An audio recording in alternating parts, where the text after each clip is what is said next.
Welcome back, or welcome to Grateful and Full of Greatness. I'm your host, Mark Glicini. On this podcast, I sit down with guests who, in my opinion, live their lives with the pursuit of greatness in mind. This platform allows me to discuss and to explain strategies that go into reaching peak performance. This is episode number 19. My guest is Matt Danowski, one of the NCAA all-time leading scorers in lacrosse, 2007 National Player of the Year, and recipient of both the Tewaaraton Trophy and Lieutenant Raymond J. Enners Award. Matt is not only one of the best lacrosse players in Duke University's all of college and professional lacrosse histories, he has been a phenomenal assistant coach at Duke for a better part of the last decade. One of the best family men, competitors, teammates, friends, and guys I've ever met and seen. It's a privilege to have Matt on here today.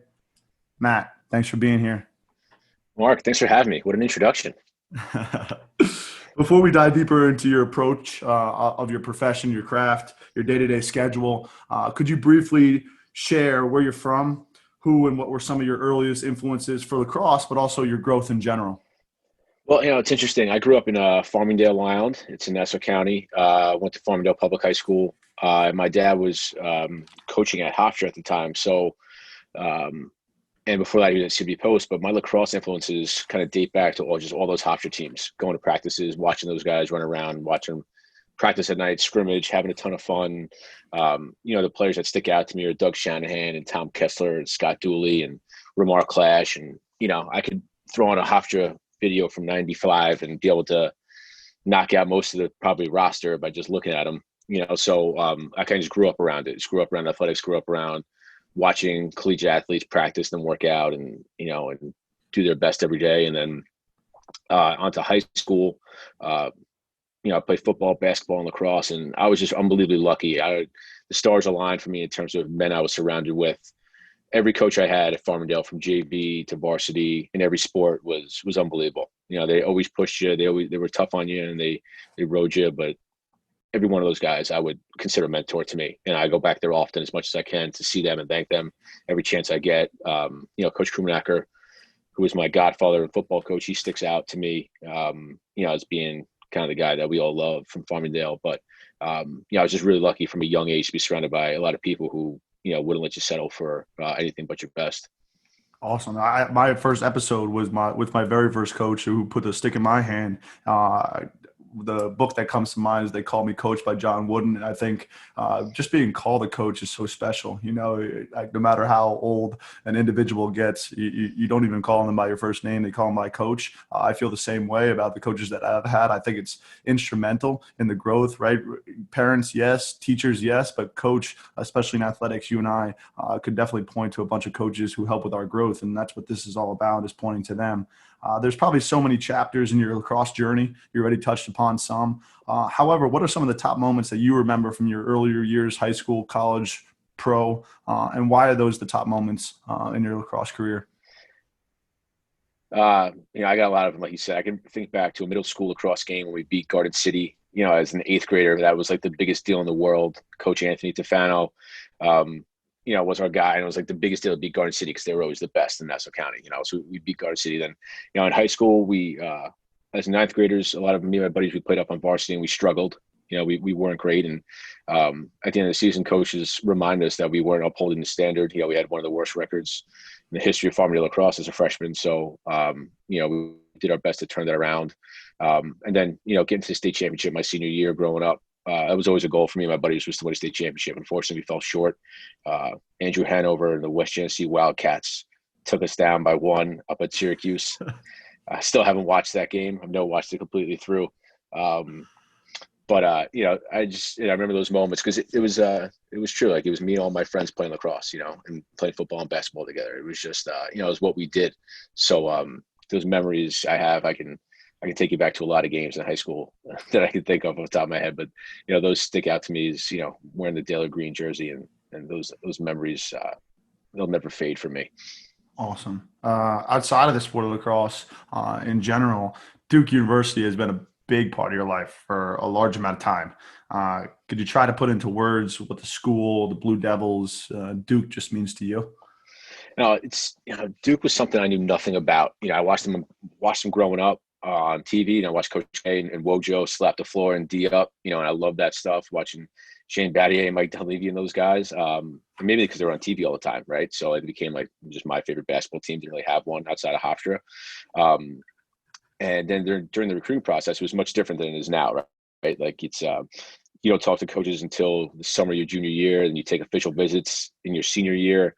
Coaches come to your house, have dinner, that kind of stuff. And that was always funny because my dad was obviously a college coach at the time. So he's got a Hawaiian shirt on, making it as awkward as possible. And these coaches coming down trying to do their thing, which I appreciate more now than I probably did at the time. But, so I didn't understand what Duke was. I just knew it was a basketball school, and I felt like he was really far away. I mean, I could count the number of times I was on a plane on one hand when I was up until my senior year of high school. So then flying to North Carolina for a visit, I'm like, whoa, it seems like overwhelming and far away, and people always just said that if you had the opportunity, you got to take it. I remember one of my mentors and one of the guys that I always enjoyed talking to in high school was Kevin Shanley, who was a dean. He wasn't even my dean. He was just a dean in Farmville High School.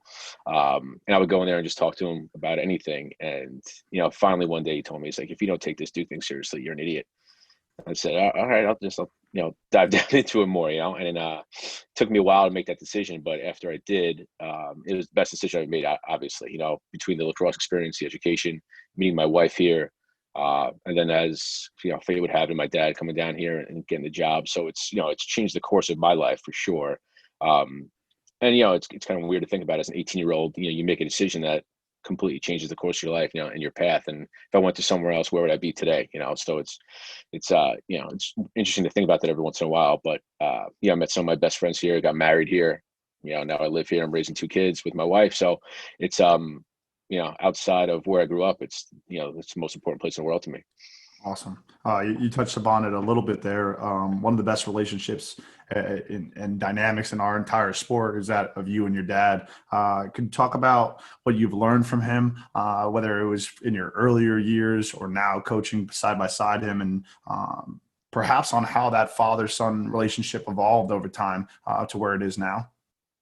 The one thing I learned probably more coaching than I did playing was this idea of bleed through, where you got to be excellent in every part of your life. It's not just, well, I'm just going to be really good in the field, and I don't have to work out because I'm a good lacrosse player. I don't have to be a good student, or I don't have to be a good person, right? Like, if you want to be truly reach your true potential, it's got to bleed through into everything that you do. It's just got to be a way of life for you. It's kind of like people when they talk about going on diets, right? Like, a diet is just going to happen for a month. If you eat the right way, it becomes a way of life for you. And that's the kind of way I look at, when it comes to this bleed through thing. Like, if you want to be excellent on the field, you want to be an excellent coach at your job, it's got to bleed through into everything that you do. So that's something that, I'm not great at yet. I still try to get better at that. And something that I think he is, he's really great at that. And that's, as a coach and as a father, it's something that I try to live up to and try to emulate as much as I possibly can. And I didn't really get it as a student. But as a coach now, I see it more than anything. It's this concept of, it's not just about one thing in your life. It's about everything in your life, and approaching it the same way. Love that. Now, I want to stay on bleed through for the next few questions to you, just because it's so important, I believe, and I know you do too. I always stress to people how hard it is to stay rather than become a high performer. You played lacrosse at such a high level for such a long time, well over a decade. Could you share any of your perspective on whether it be strength and conditioning, the importance of training consistently, and anything you've done regularly over the years? Well, I think probably the best thing I've done is just evolve over the years. Like as I've been older in my career, probably in my late 20s, I took nutrition more seriously, and I took the weight room more seriously. I wasn't just relying on my lacrosse skills and my kind of IQ for the game. So I think I've evolved, and I've kind of tried to figure out what works best for my body. What gets me my best shape possible, and then tried to evolve as an athlete. In my intellectual part of the game, in terms of, being a coach, you think about the game a little more than just being a player. So I think I had a better understanding for what was going on. So I think, what's kept me at top is a little bit of my ability to evolve and continue to push myself. And then there's also that fear, right? The fear of like getting cut or not being activated for a game. Like, to me, it's probably probably on the surface is more of an ego hit, but that would probably mean that I failed at something. That the coaches think, I should be playing. So that, that fear always pushed me to, be on the active roster. And there's always the next attackman coming up and the next college kid coming up. And, I want to do right by those guys and help them along, but also I don't want to take my time. I want to come out here, I want to play, I want to compete and try to win a championship. So, that fear of always the next kid coming up, kind of continues to push you. And it continued to push me throughout my career for sure. As I saw these young guys coming up. So it was probably a little combination of evolution and, fear or competitiveness that continued to push me. Love it, man. I'm smiling because my very next question I titled before we even got on here, evolution of training. And you're talking about how you evolve. So let's step outside of you for a second and more towards like whether it be the high school players that you're seeing, the recruits that you're seeing, your college players at Duke. What are the changes or improvements you've seen in their athletic potential, or what are you looking for that you probably weren't looking for, or coaches probably weren't looking for 10 to 20 years ago? I think the lacrosse kids now are much more skilled, like their stick skills, their hands, their ability to shoot and finish around the cage, and whether it's the influence of the Canadian game or the influence of YouTube and watching other people do stuff. And, so their skills are so much better. And actually, after we won the gold in Israel, we came back and went to see Coach K and thank him for talking to the team. And we were talking about his team at the time and how, individually they're great. He mentioned something that, we're very skilled individually, but we have no concept of team basketball. And I think that's what's lost in lacrosse right now a little bit, is that there's a lot of individual events. There's a lot of guys training individually, but the IQ of playing within a system or just playing sports in general within a team concept is probably not as good as it was years ago. Like just watching the game and seeing people move and thinking 2 plays ahead and not installing an offense, but just playing sports. Like what makes sense athletically at this point in time, right? It's at every point in time when you're playing offense, there's a 2-on-1 or a 3-on-2 somewhere, and you just got to find it, but kids struggle to find it because most of the time is not spent just playing pickup games or just, with the high school coach or with the coach and driving down into offenses and learning. They're spent on skills, and it's money well spent because the kids are unbelievably skilled. They can come in here and they can do a lot, but the kids that can pick up the team concept are the kids that eventually for us end up playing faster and earlier in their career. Wow. Yeah. I think, the saturation of the recruiting process, it just makes it players more prone to look for the individual efforts, and you don't even see that probably on the circuit, right? When you're looking for team ball, you first have to recruit the individual, but are you able to see players in the recruiting process that are playing team ball, or is it very hard because they're looking to get recruited themselves? Yeah. It's a little combination of both. It's the invisible plays that the kids do that coaches kind of look for, that we look for, like a kid clearing through or somebody who makes a smart seal or something like that. And, the hard thing about the recruiting process too is when, you're watching these kids and they play 3 games in a day, the energy and the excitement for the game gets zapped after a while, which is natural, right? Like you're playing your 3rd game in a day, you score a goal and it's like, okay, whatever, right? Where scoring a goal is a big deal, and it just doesn't seem like it gets, so it's hard to judge. Does the kid love the sport? Is he really hyper competitive? But I get it's his 3rd game in a day. It's been raining for the past 6 hours, right? So there's the kind of weigh both of those things. And the one thing that's hard for me is that when you watch these games, the kids now are learning that, hey, we played a game, we lost, whatever. We got a game in an hour from now. Whereas for us, we play a game, you lose, you got to sit on it for a week. You don't have a turnaround like these kids have now. It's, okay, our next game is, if we're lucky, it's Tuesday because we can find a midweek opponent. But if it's not, we're waiting a whole week to get better now to play the next game. So, and that's why, with the evolution of the club scene, there's a lot more kids playing lacrosse, and that's great. But what is it doing to the competitiveness piece? I'm sure there's an argument for, well, they're more competitive because they're playing more games in a weekend.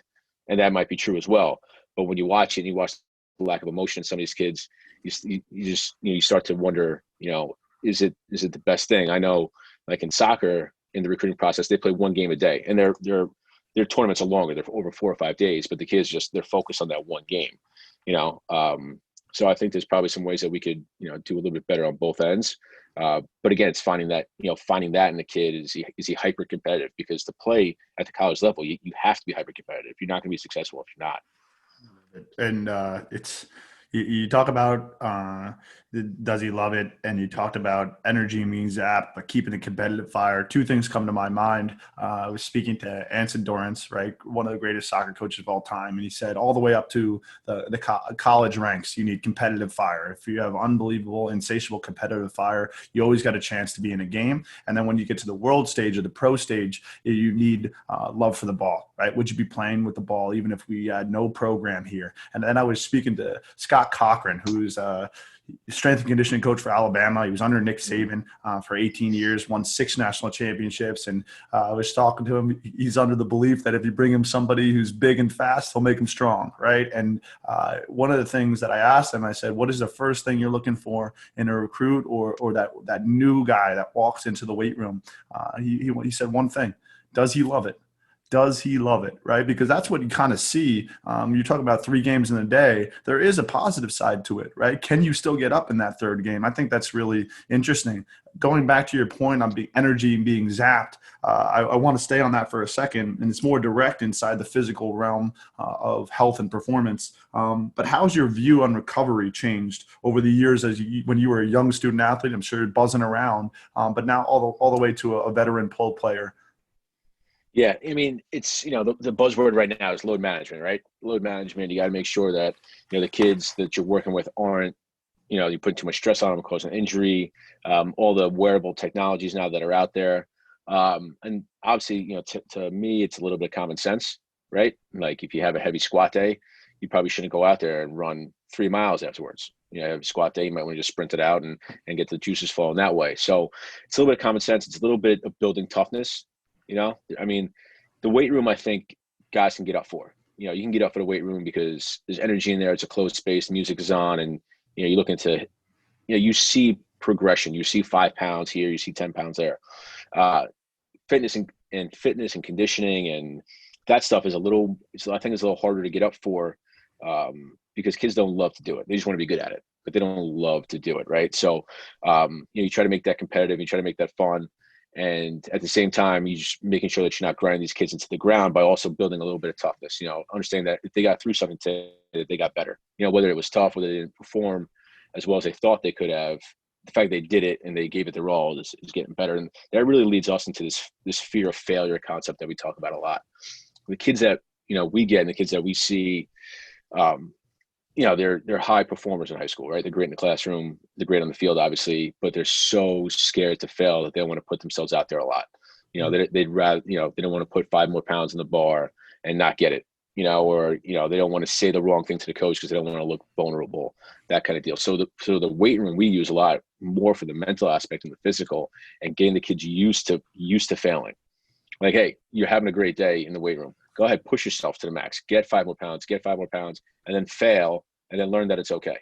And you put yourself out there and you give it your best, and you don't have to think that people are judging you, or you don't have to think that you did anything wrong or bad. You just push yourself to the max, and you found out what your max is. And that's a really good thing, whether you hit it or not.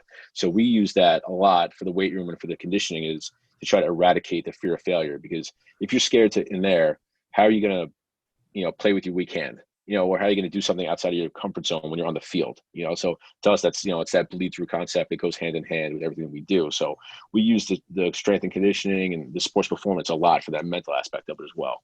I love that. I think, in today's day and age, there's a fine line by pushing the kid or that student athlete a little bit too far, right? Obviously, with good reason, mental health is to the forefront, but it's definitely, that's what you learn through sport, right? You're kind of a breaking point, a failure point. The example that comes to mind is Sarah Blakely, self-made billionaire of Spanx. She'd come home and her father would ask her, "What'd you fail out today?" And she would tell him, and they would high five. That's such a weird concept. It's such a weird concept because just by finding that breaking point, you reduce that fear of failure. I mean, Matt, you're one of my few friends that, with what seems to be like an unending curiosity for the mental game, culture building, character development, leadership, etc. In your opinion, what qualities are most essential for an athlete that you're recruiting, a player on your team, or inside the makeup of a group that's competing for a common goal? Maybe you touched upon it already, but could you highlight a few more? I think one thing that I think I've learned here and recently is that, I think a lot of people bemoan leadership. They're like, "Oh, we lack leadership, right?" But I think a lot of it has to do with there's not a lot of good followers out there. There's not a lot of kids who see leadership and then attach on to good leadership, right? Like they don't either recognize it or they don't want to follow it because they themselves want to be the leader and the alpha. But I think there's a space to be taught where, whether it's an ego thing or a curiosity thing, but there's good leadership out there. People just have to see it and follow it and appreciate it, right? Like, and it doesn't have to be rah-rah. It doesn't have to be in your face. It could be just the guy who's always doing the right thing, right? And then coaches have to see that, and they have to point that out so the kids can see it. Like what we've tried to do here a lot is point out opportunities of leadership, right? And say, this is a good opportunity for you to say something. You just got an opportunity for you to do the right thing. So go ahead and like say something. Go ahead, step outside your comfort zone. Or you get in the ear of a younger kid and say, hey, see what he's doing? Like, that's leadership, right? What he's doing is not easy, and what he's doing is the right thing. So we try to create not followers, but people following good leadership and seeing it and then emulating it and doing it themselves, right? And what we believe in here and what we do a lot is servant leadership, right? Like, we have the seniors and the upperclassmen serve the younger classmen in the fall, right? Upperclassmen, you get the balls, you get the cones, you get the goals, you clean up the weight room. Because serve these younger guys, their heads are spinning, first time in college, a lot going on, right? Like, help them out, right? That's a form of leadership that I think is not really done a lot in today's society or in sports in general, right? The older guys serving the younger guys, because in the end, in May, if you want to get to May, they're going to have to practice really well. And they're going to be reminded that you helped them out in the fall, and they'll push themselves every day in May for the team to get better, for you guys to reach your goal, whatever that may be, right? So that idea of servant leadership, and I think that's all, again, you read, you talk about, you look at individual leaders, into development, team culture, and it's all just, it's kind of a mishmash for me, because you try to take pieces from everything, that you read. 100%. You try to take pieces from different people and different ideas. And, one of my favorite books was, Nick Saban, Fourth and Goal Every Day. I thought it was a really cool book on practice planning and how important practice was, and some of the stuff they do every single day, no matter what, the fundamentals that each position has and they focus on. So, you try to steal a little bit from everybody and kind of just, then try to narrow it down and drive it to whatever works for that team. But again, I think it's a very interesting concept. I think it's the X factor. It's the secret sauce that puts teams over the edge. When teams are clicking and playing at a really high rate, it's not because they're their most skilled, it's because they have something else. They got this thing that you really can't, this indefinable quality you can't put your finger on, but you're like, wow, even when you see it, it, and that's what we're always striving towards.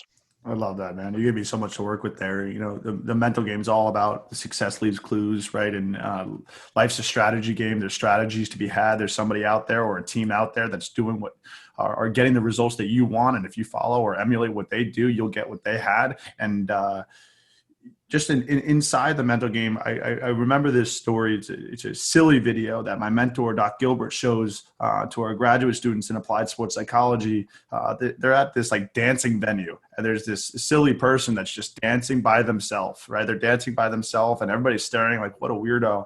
And then arrow points to the second person that goes over and starts dancing with that silly person and says, that's the person that's most courageous. That first follower is most courageous because he's got to accept doing something silly as well. Or when I say silly, it's just outside the norm, and do it as well. And I mean, you talked about servant leadership. I guess it was just this past year where I found where servant leadership came. I was digging into it. It's like an ancient story about how there was actually a servant who was doing everything for the king and queen, and then he passes away and everything goes away, right? And that has a lot of similarity to what happens in a season or in one season with a team where you don't really point out what was wrong in a win all throughout the season. And what ends up happening is one of your best player goes down, you put in too high of a pressure situation, and it all falls apart later on in the season. And mental training, to me, I summarize it best where how do you play your best when it means the most? I'm all about the fourth and goal, right? That's the only thing. That's what that's when I stare at the game, right? Rather than,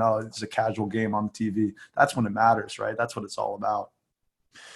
Most of this conversation has been really lighthearted, but I want to come back to you and switching gears for a minute. Have there ever been any memorable hardships or inflection points on your side of the coin where those inflection points help cultivate who you are, right? How you view it, and talk a little bit about how you evolved. Was it in one moment or a few moments or over years? I think, I was probably too immature in high school to have a point like that. I probably didn't realize that it was too cocky or egotistical to, be vulnerable enough to learn from it. But I remember, in college, my freshman year, we were 5-8, and I went to college with goals, to win a national championship, to win a tournament, to be a player of the year. I had team goals, I had individual goals, and none of those were, and it seemed like they were really far off my freshman year. I was like, wow, maybe I'm not going to achieve any of this stuff, right? So for me, for that, getting cut from the world team 3 times, just continuing to say, get told you're not good enough, and that's basically, it's basically how I took it. And it could be a million different reasons, but that's how I took it. It's like, you're just not good enough. If you're good enough, we'd figure out a way to put you on a team. And that was told to me that I wasn't. So, those really stick out to me in terms of my athletic career. And in terms of my coaching career, I look at seasons like Miles Jones's different class, his senior year in 2016, where the team had a first round exit and we can just never get through to them. We just felt like, we couldn't, we had Miles Jones, who's first team All-American, Deemer, who was a first team All-American, and we couldn't get that team to take the next step and get to the next level. And what was that? You look back at what was the culture team, you kind of break down, you tear everything apart and you start from zero. Like, listen, this is not what we had, was not good enough. We had the talent to get back to the Final Four. We did, as a staff, we failed. We didn't do it. So what do we got to do? And we went back to ground zero there and started from scratch, and we blew the whole thing up and redid everything. And I think we've gotten to a point now where we feel good about, that season. Unfortunately for those seniors in that team, it didn't end the way they wanted to, but for us as a staff here, that was really important to us. That was like, all right, what we're doing is it used to work, and it's not working right now. So let's go back, let's revisit it, and let's figure out a way to get better. So, I look at those moments, and at the time they're heartbreaking and they're miserable. And I remember getting cut from one of the USA teams as I was a coach here. And I remember thinking to myself, what are these guys going to think of me if I can't make that team, right? They must think that I'm like, why would they listen to me? Like, all these thoughts run through your head, these negative kind of thoughts about yourself. And, you get very egocentric there when stuff like that happens. So like those points of, I think at the end made me better at my job now. And maybe, I don't know if it made me a better player at the time, but they just certainly made me a better at my job now. Cause those experiences I lived through, they help me with what I see in kids every day and what I see with teams as we kind of progress throughout the year. Yeah, I think it sheds light on your hunger for knowledge. You have this like insatiable desire to get better, and it's pretty evident, and it's pretty cool to see kind of some of the experiences that add to that. And there's like some lines that go with it. A breakdown becomes a breakthrough. A setback is a setup for a comeback, and it's true. I don't think enough people. Carl Jung, one of the greatest psychotherapists ever, right? He once said that the root of all mental illness is the inability to deal with any real pain. Right? What a crazy idea. But it's like, if you actually suffer like that, if you struggle a little bit, then those losses make you want things more in life. And it's like, there's been plenty of stories where it's like, did you win a national championship in high school? Because if you did, it probably didn't set you up to be hungry after it, right? And it's cool Right. that you lost. It's also awesome that you lost, right? I want to stay on a serious note for one more topic / question. We're in the middle of the COVID-19 pandemic, which has brought forth like unprecedented challenges. Are there any new methods or everyday strategies, adaptations to your routines that you've worked on to handle your duties, not only as a coach, but as like a father, a husband, and a player? Well, it's so when it first happened, it's for me, father of two with my wife Virginia. She's the head of resourcing for an advertising agency in Durham called McKinney, and I mean, she's a grinder. I mean, she won't stop until the job is done. She's got a killer mentality. So when the pandemic kind of shut my job down, there was nothing to do in terms, couldn't come to the office. Obviously, we stay in touch with the team, and we'll talk about that in a second. But she was still working 8 to 8, so and daycare shut down. So it was my job with the kids, so she had them for like a couple hours in the morning. Then I had them hanging out with them, getting them lunch, putting them to bed for a nap, getting them back up, cooking dinner, doing all that stuff. And I was away for a lot of weekends in those first Servant 4 leadership. years.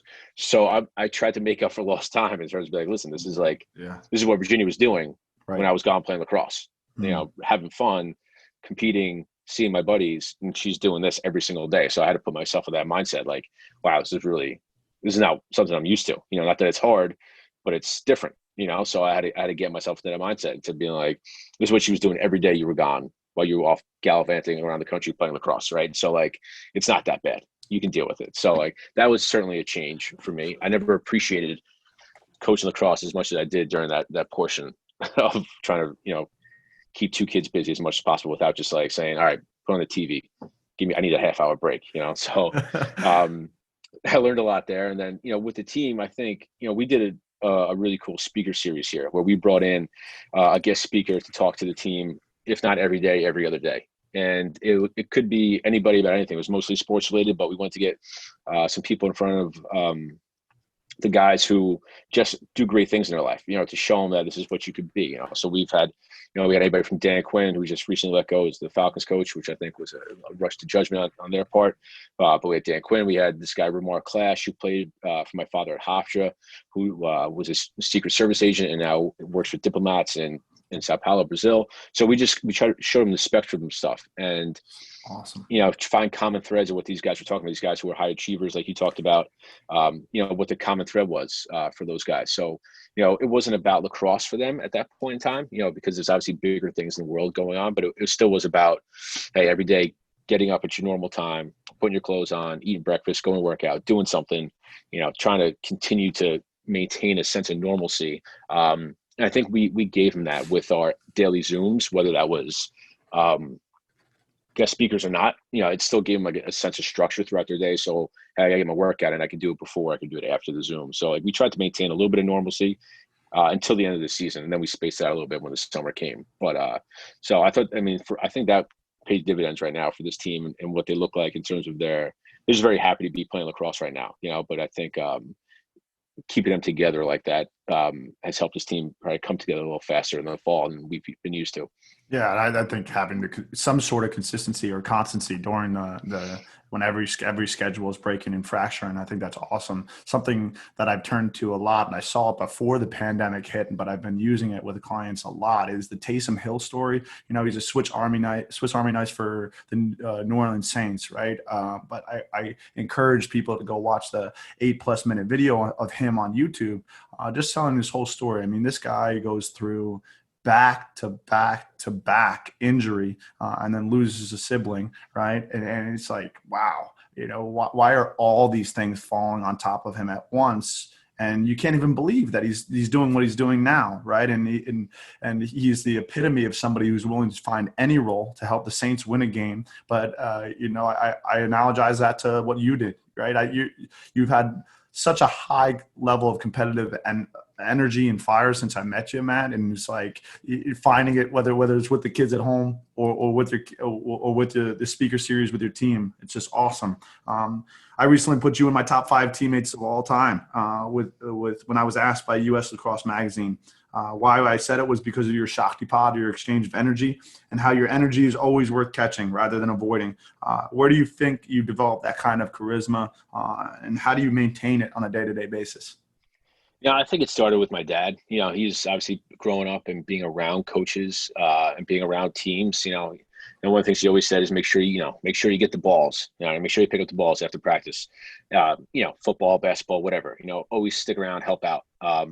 And at the time, it was probably him just every day, just reminding me to be a good teammate, And I remember every time he dropped me off at high school, if he drove me, he would say, be a leader today, have big shoulders, make somebody's day, right? So he was always kind of hitting me with that stuff, and it was like probably death by 1,000 paper cuts. Just every day, just reminded me, give me a little something to do that, and that's probably led into my I guess who I am.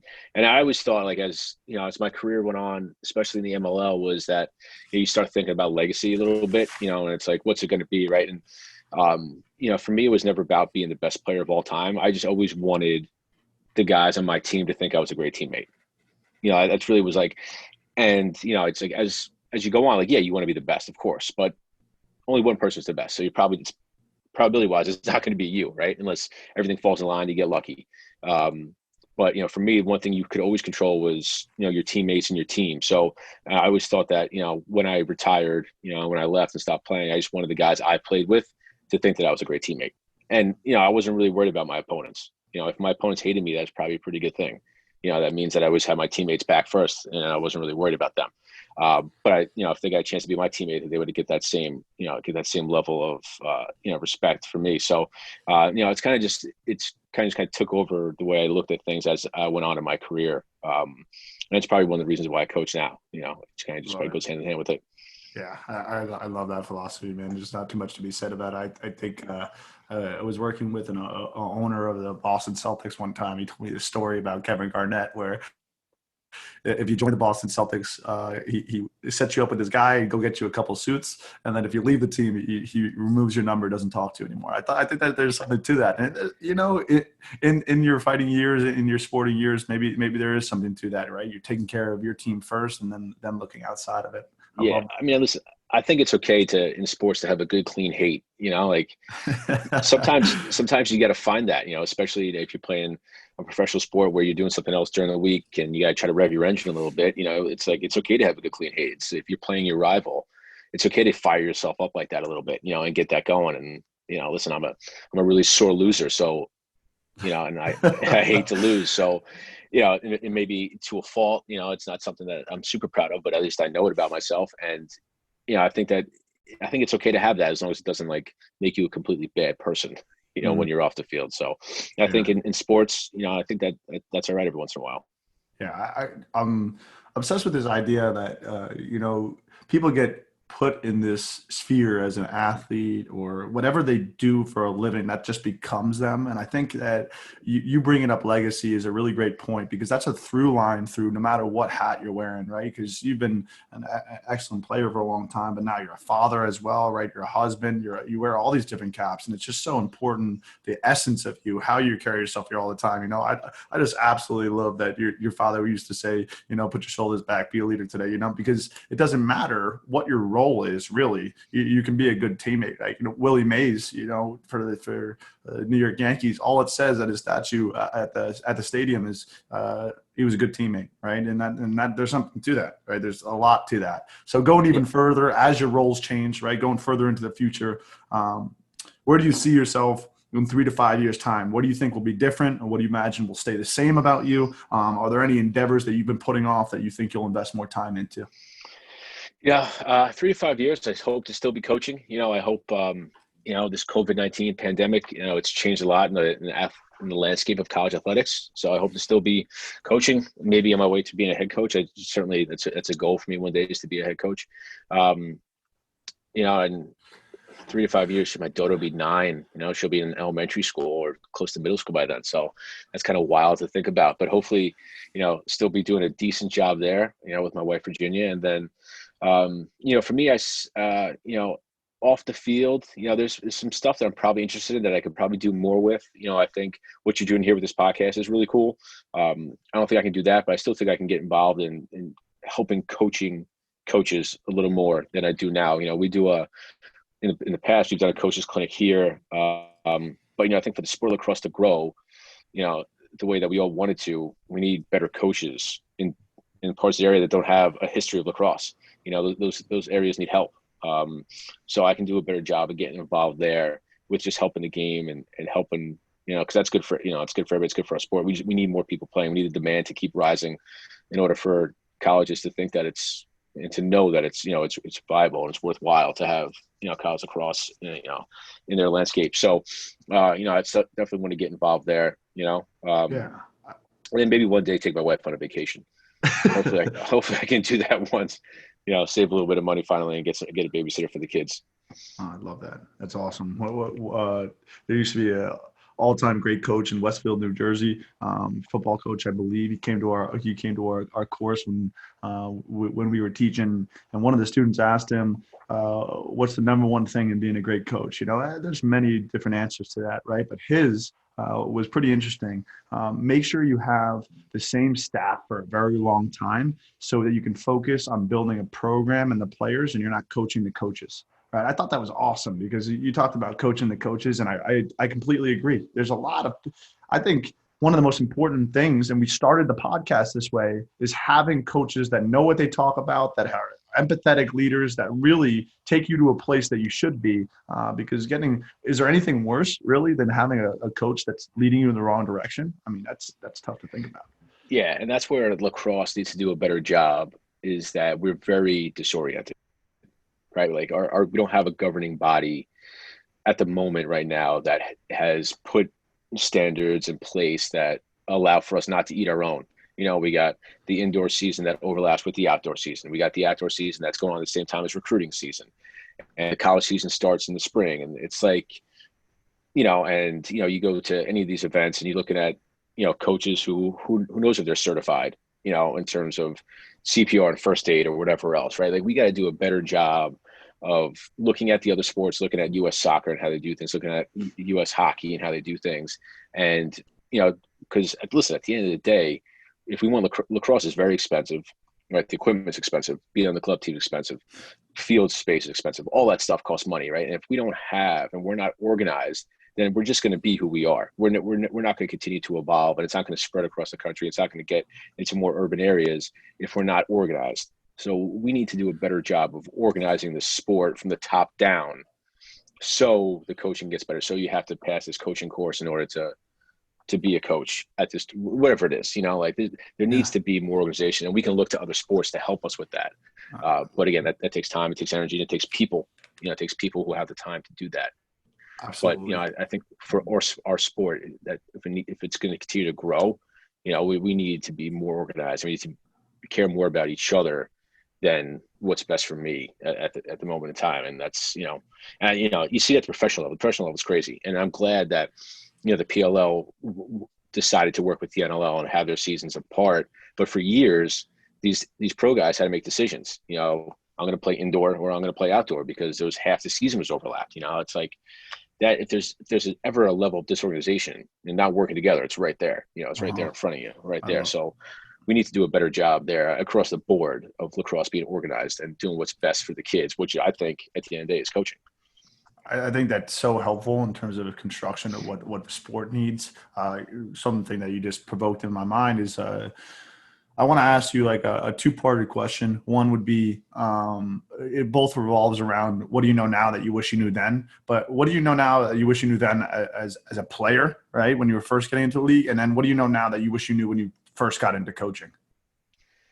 As a player, I wish I knew more about nutrition and training and sports performance. I was kind of based off of, when I was first starting the league, I was just playing lacrosse. Like I wasn't unbelievably serious in terms of my training and my health, my regimen. Like I was just doing what I thought was right, which really I had no basis of knowledge on. I didn't dive into it and learn about it like I should have. So I wish I knew more about that specifically when I first got out of college. Because when you're in college, you're spoon fed. Right? It's like, here's your workout, here's your practice plan, here's, we're going to feed you before and after games, and then you're on your own. You got to figure that stuff out, and it took me too long to figure that stuff out. I wish I took that more seriously.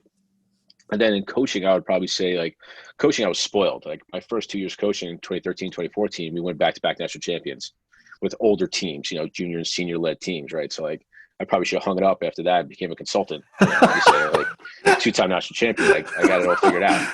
But then 15 and 16 come when we have first round exits, and then I think I'm trying to remember my first year where I became the offensive coordinator. It was either 16 or 17, but I probably wish that I knew, like for me, whenever the offense wasn't clicking or scoring goals, I always took it personally, like that's a reflection. I took it like it was about me. I became egotistical with it, like you're not doing a good job, as opposed to being like, listen, if they don't know it, just teach them it. Yeah. Like anything that the team doesn't do right, or anything that if the kid's not fundamentally sound, it's not their fault. You just coach them. Just coach them better and coach them more.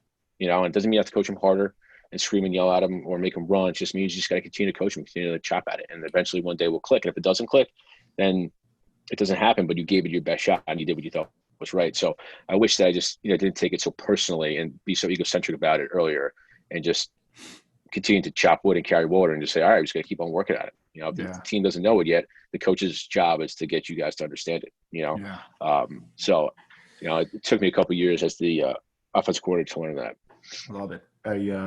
I think the reason I started Mark Glicini Peak Performance is because I was like, I remember navigating, let me just look at my experience. I was undersized, I didn't have what it took. And then I was learning, and I wish I had I wish it was available to everybody, like the how-to in the weight room, the how-to in the mental game, what's important, right? And there's so many things that are paid attention to that are not important. I'm sorry, they Right. might be urgent, right? Like a TikTok video, they're urgent, but there's an importance behind certain things that you must prioritize. And it really comes down to in middle school, high school, and even into college, it has nothing to do with intelligence, all about diligence, right? Nothing is difficult. It's all time consuming.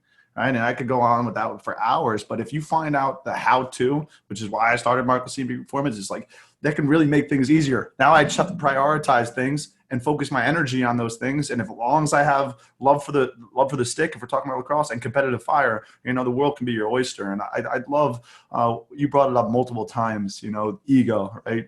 Right over there on the desk. Ego is the enemy by Ryan Holiday. I think, although it's the enemy, right, it can really get in the way of a lot of things. It's good to have a healthy amount of it, right, where it kind of gets you fired up to go solve a problem. Well, yeah, I think when I talk to lacrosse, I'm going to talk to the Demon class about this. Like, it's okay to have individual goals. It's okay to have like a little bit of ego attached to that, because that just means that you want something, right? It just means that, you're competitive and you're trying to achieve something. And it might help you every day when you wake up to be like, hey, listen, I said to myself, I want to be a first team All-American. What am I going to do about it today? Like that, you're talking and you're thinking about yourself, but in the long run, that's going to help the team. Because if I'm the best version of myself, the team can be the best version of itself. And that's what we talk about a lot, is that, every day when you come to practice, everybody says, get 1% better, get 1% better. But like, the idea is that if you don't maximize your potential, if you're not the best version of yourself, the team will never be the best version of himself, right? If one guy's operating at 50% capacity, one guy's operating at 100, the team's not going to be 100, right? The team it's not where it could be. So there's you need a little bit of that in athletics and competitive athletics for sure, in order for you to get to where you want to go. And listen, and the team might just be capped at, hey, we're just a first round team, but man, we maximized it. And that's a great year of coaching. And that's a great year of playing. Like we maxed out of what we were, it's just injuries, whatever, things happen. Right. Yeah. Happen. But that's always the goal, is that, you got to be the best version of yourself. And there's a little bit of ego that comes with that. And that's okay. Yeah. As long as it's controlled and it's not getting in the way of team success. Decades ago, somebody went up to a janitor at NASA and they asked him, what are you doing? And he said, I'm helping put a man on the moon. I love that. So yeah, that's what it's all about, man. I want to wrap this up with a speed round of questions. So whatever comes to your mind or that you believe to be true right away, I just want you to fire off that answer. Are you ready? I'm ready. It's not my forte, but I'm ready. It's okay. You can take your time with it. A great lacrosse player has. I would say humility more than anything else. There's one ball and a lot of guys in the field. You got to be able to play your role. You are most grateful for? My family, my wife, Virginia, my kids, and then obviously my extended family, my immediate family, my father, my sister, my mother. Just been very lucky there. It all comes down to? It all comes down to being happy, doing whatever it is that makes you the happiest. The best part of Matt Danowski's lacrosse game is? A couple of years ago, I would have said athleticism. Now I probably would say my IQ. Your favorite quote or saying is? What do you always tell your players? I don't tell my players probably enough, but it's a cliche statement, but I remember saying to Jordan Wolf first, is chop wood and carry water. It takes you back to the times where it's like, listen, you want to build a house, you got to chop the wood and you got to carry water to the house. It's chop wood, carry water every day. You come in with a mentality of just, that's it. There's things that need to be done. This needs to be done today. I need to focus on my fundamentals today, or the team needs to do this today. You just got to chop wood and carry water. And sometimes it sucks and sometimes it's hard. But it's what it needs to get done in order for the job to get done. Yeah, no job too big. Last question, how I finish everything. To you, greatness is defined by? To me, greatness is defined by probably the people around you. Are you uplifting the people around you, whether it be your teammates, whether it be your community? At the end of the day, the wins, the losses, all that stuff is going to be in record books, but the stories that we told about you and the lives that you affected, that's where true greatness lies, and bringing people with you to achieve great things. I absolutely love that. I talk to family and friends alike, clients. If we were all sailboats and we were leaving tomorrow, you have your anchors, those that will always hold you down. They'll always be with you. You could do the absolutely wrong thing and they would still love you. But you got to spend the rest of your days finding wind, you know. And I would like to say and wrap this up by saying, Matt, you've been wind to me ever since I walked in to the pro level. There's a reason why I put you as my top 5 teammates of all time. It's not only your competitive fire. I think you do have the humility that you say great lacrosse players should have. I think you're well beyond that, and I really appreciate our relationship. And thank you so much for coming on, man. Mark, thanks for having me.